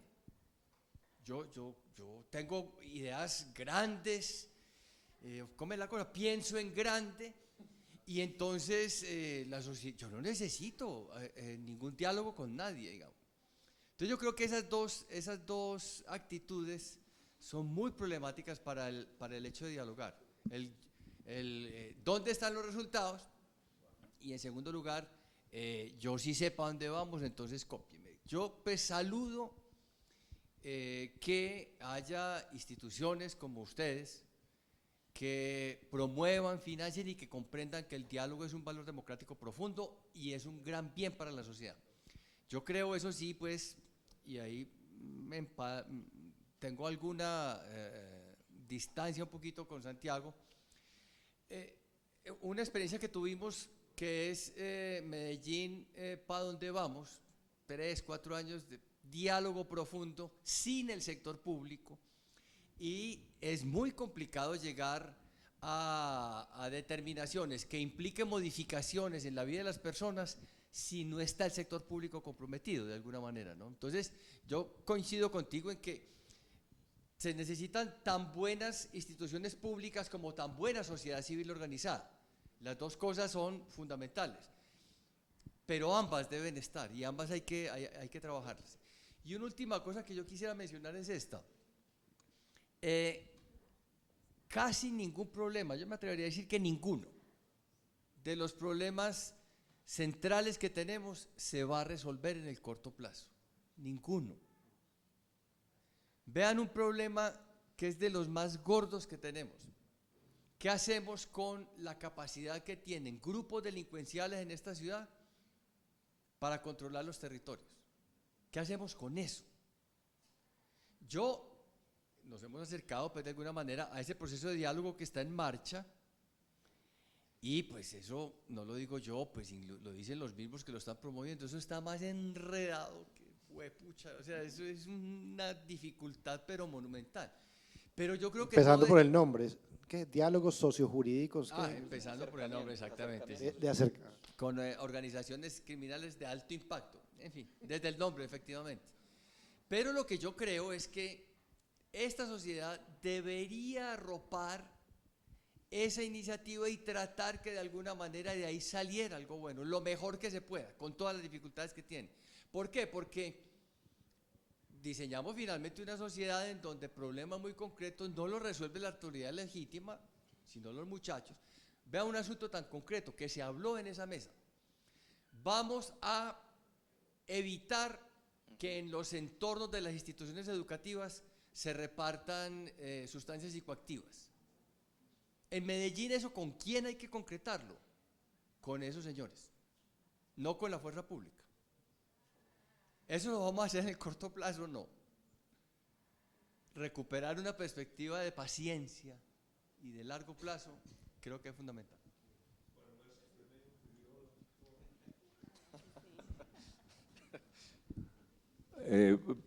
Primero pues a Fernando y a los Santiago, muchas gracias a Merce. No hay nada nuevo que decir cuando uno los oye, pero yo quisiera simplemente como resaltar varias cosas. Voy a empezar por lo de la conversación, lo cual pues aquí me miró Merce y mis compañeros me conocen. Hay que conservar como un fin en sí, hay que conversar como un fin en sí mismo. no se nos puede, y creo que la primera ya hemos llamado, que nos tenemos que hacer, no se nos olvide que el lenguaje construye civilizaciones, y esas civilizaciones son un tejido muy fuerte y toman tiempo, toman tiempo. El gran problema que tenemos, y va con lo segundo que estabas diciendo, es que estamos enseñados a, creo que es un poco revolución industrial, a medidas, a conversar para qué, cuál es el resultado, cuál es el impacto. Pues y cuando uno trabaja en una empresa como trabajo yo, es como se monetiza y ahí lo dejan a uno liquidado. Entonces lo primero que yo creo que debemos hacer es mantener las conversaciones, porque las conversaciones por naturaleza, si son conversaciones, son incluyentes y por naturaleza, pues obviamente aprecian la diversidad. Lo segundo que quisiéramos resaltar, y aquí hablo en nombre de la compañía donde trabajo, es que la responsabilidad es una responsabilidad nuestra, pero es mía, y en eso lo conversamos todos los días, porque no podemos seguir haciendo aquelarres. Hay una frase, no está por aquí mi compañera, no la veo, que es muy bonita, es que el agua mansa acaba con la roca dura. Y nosotros tenemos que ser heroicos en estas conversaciones. Estos espacios los tenemos que mantener y ser heroicos. No obstante que en 8 días, en 1 año o en 5 no los veamos, en 20 los vamos a ver. Si ponemos el retrovisor y hubiéramos hecho procesos absolutamente calmados, yo creo que con todo el sentido, incluyentes, hace 20 años o hace 40 estaríamos en otro país, estaríamos en otra sociedad. Lo que pasa es que se nos va a olvidar porque también creemos que la democracia son las elecciones, y creo que no me voy a meter aquí, tengo bastantes politólogos al frente, pero no es eso. Yo creo que sí, la democracia es un verbo y que actúa todos los días. Nosotros, ¿qué tenemos que hacer? Y lo digo como individuo, obvio, incluyendo pues la pregunta de Juan sobre la corrupción. Yo voy un poco, pues hay muchas estructuras y estructuras de gobierno y estructuras políticas, pero voy un poco con lo que dice Santiago. ¿Yo qué estoy haciendo para habilitar la corrupción? Y una, pues la contestaron aquí, no sé si Santiago, y una es ¿cómo elijo? Y no me voy a meter en política, no puedo, ahí sí me echan más rápido de lo que me va a ir. Entonces, no me puedo meter en política, pero uno es ¿por qué voto yo? Y eso es un acto ético. ¿Yo por qué voto? ¿Por quién voto? ¿Voto por mí o voto por este país y por esta sociedad? Esa es la primera elección. ¿Yo por quién estoy votando? Si es por mí, a mí me sirve cualquiera, con toda franqueza, cualquiera me sirve. Igual que lo que decía tu mamá, totalmente cierto, para nosotros no nos va a cambiar la vida, la buena vida que por fortuna tenemos, independientemente de que es buena vida, pero la buena vida a mí no me va a cambiar, y lo hablo en primera persona porque hay que responsabilizarse. Entonces, todos me sirven, entre comillas, todos me sirven. El asunto es que mi voto, y no lo estoy hablando como un ejercicio democrático, tiene que ser un voto ético. Y el voto ético es, si hay alguien que puede construir una mejor sociedad, ese es. Si no hay ninguno, el voto blanco también existe, qué pena decirlo. También existe. Punto. Esa es una expresión de la democracia. Nosotros como compañía, ¿qué pretendemos? Ojalá lo lográramos, pero ¿qué es lo que estamos pretendiendo? Solo estamos pretendiendo, uno, que por ahí lo hemos dicho mucho, todo lo que hacemos es para contribuir al crecimiento, desarrollo, sé todas las teorías que hay sobre desarrollo, pero esa es una conversación, al crecimiento, y lo llamamos desde la estrategia de la compañía, más allá de la fundación, armónico de una sociedad. Todo lo que hacemos, o sea, nosotros nos concebimos como sociedad en cualquier cosa, en la academia, en lo social, en lo público, en lo cultural, en lo empresarial, para que esta sociedad, para que las personas, los individuos, la sociedad y la especie crezcan armónicamente, porque el gran problema es que si no es armónico, no estamos logrando el objetivo. Nosotros lo tenemos desde el objetivo de Grupo Sura, por eso estamos aquí. Y no estamos, como decimos al interior, con una materia extracurricular. Esa es nuestra esencia. Y nosotros como Grupo Sura y las compañías que nos conforman, lo que tenemos que estar buscando es paso a paso cómo encontramos un crecimiento más armónico de la sociedad. Y eso que no nos confundan con una fundación, porque entonces todos dicen, bueno, entonces ustedes son una fundación o no. Si vamos de pronto pues a alguien con una visión bastante pura financiera, digámoslo así, dice, oye, ustedes son como una fundación, ustedes hablan de todo menos de plata. No, somos una compañía con ánimo de lucro, pero tenemos la claridad de que desde los capitales, desde todos los capitales, de manera armónica, es que aportamos al crecimiento de esta compañía. Por eso estamos aquí. Pero lo único que también, y siempre me han oído mucho mis compañeros, tenemos que hacer todo el día, es qué estoy haciendo yo. ¿Cuáles son las conversaciones que estoy haciendo yo? ¿Cuáles son las conversaciones que yo estoy generando? Por último, ahora lo mencionábamos, nosotros lo decimos aquí en Sura, parte de un principio que tenemos de responsabilidad es generar capacidades para generar autonomía. Y ese es un tema de la democracia que yo quisiera estudiar algún día, solo porque soy malo estudiante, ahora le decía a Fernando. Pero es un tema de la democracia. La democracia consiste en generar autonomías al final del día, pero hay que generar capacidades. Entonces, ¿cuál es nuestra responsabilidad en generar capacidades? ¿Y cuál es mi responsabilidad en generar capacidades? Yo ahora que oía tal vez lo que decía Laura de los niños, estaba tal vez pensando en que es tal vez muy importante oír a los niños porque no tienen filtros, y entonces creo que la mejor forma de oír a los papás, que sí tienen filtros. Entonces tal vez pues lo que estamos oyendo es, sí, o sesgos. Así es, entonces solo eso, solo decirles, hay muchas cosas por hacer, tenemos que tener visión de largo plazo, tenemos que ser heroicos, aquí todos están muy jóvenes, tenemos que ser heroicos en la conversación, hay que mantenerla, así no de resultados aparentemente, y la tenemos que extender. Ojalá esto sean círculos virtuosos, y hay que mantenerla en la esquina de los barrios. Por último, tenemos que generar espacios de conversación entre nosotros, de temas con toda franqueza, que sean, como decía Cami, que sean de política y que sean de religión, porque es que no nos atrevemos a llegar allá porque quizá creemos que tenemos la incapacidad de diferir, de diverger, y no la tenemos, eso ya está demostrado, no la tenemos, tenemos total capacidad para conversar desde la divergencia, y por eso podemos hablar de religión. Más difícil de fútbol, yo no tengo equipo, pero por eso debemos hablar de política, y nuestras conversaciones tienen que ir allá. Por último, hay una cosa, tenemos que tener contenido, y el contenido se hace todos los días. Ahora que hablabas, Laura, tú que tienes una bebecita, eso empieza, o con los cuentos de Christian Andersen, eso empieza con las lecturas a los bebés, y eso sigue con el contenido, el que sea, pero hay que tener contenido, no podemos seguir esperando porque es difícil, lo dice el Quijote, pedirle peras al olmo, hay que tener contenido. Y hay que tener conversaciones, ojalá con contenido, y eso no es excluyente, no son conversaciones ni sofisticadas ni nada por el estilo. Bueno, no, terminé hablando, no quería. Muchas gracias, Gonzalo. No, solo iba a decir que muchas gracias a todos por participar y a nuestros 3 invitados. Nada, que sigamos construyendo la democracia en el día a día, que continuemos con este proceso.